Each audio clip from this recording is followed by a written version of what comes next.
காலையில் வச்ச சாப்பாடை மணி என்ன 1:15க்கு சாப்பிட்றான் அவன்.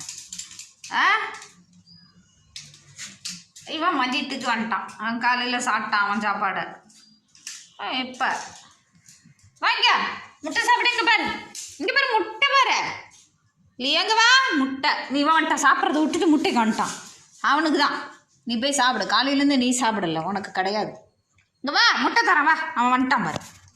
போ, உனக்கு கிடையாது. போ இந்தா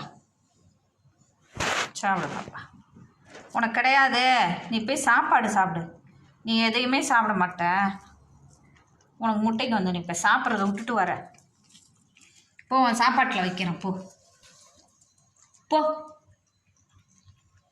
சாப்பிட்றதுக்கு அவ்வளோ கஷ்டமாக இருக்குது. பிடிச்ச மாதிரி தான் செஞ்சு கொடுக்குறேன்.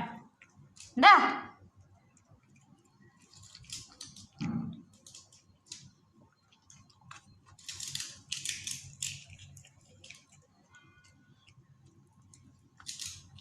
பிள்ளைங்க இருந்தால் கூட கவனிச்சிடலாம். நம்மளுக்கு இதுங்களை கவனிக்கிறது தான் பெரிய வேலையாக இருக்குது. குட்டி பிள்ளைங்களாம் இருந்தால் கூட எதையோ நிலாவை காமிச்சு, மரத்தை காமிச்சு, காக்கா குருவியை காமிச்சு ஏமாற்றி ஊட்டிடலாம்.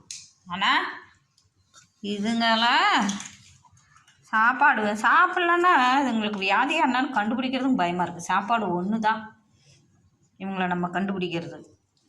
அதுவும் சரியாக சாப்பிட்லன்னா பயமாக இருக்குல்ல. கிளைமேட் வேறு சரியில்லை.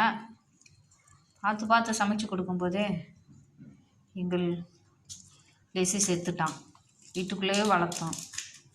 இப்படி இருந்தே அதனால் கொஞ்சம் பயமாக தானே இருக்குது.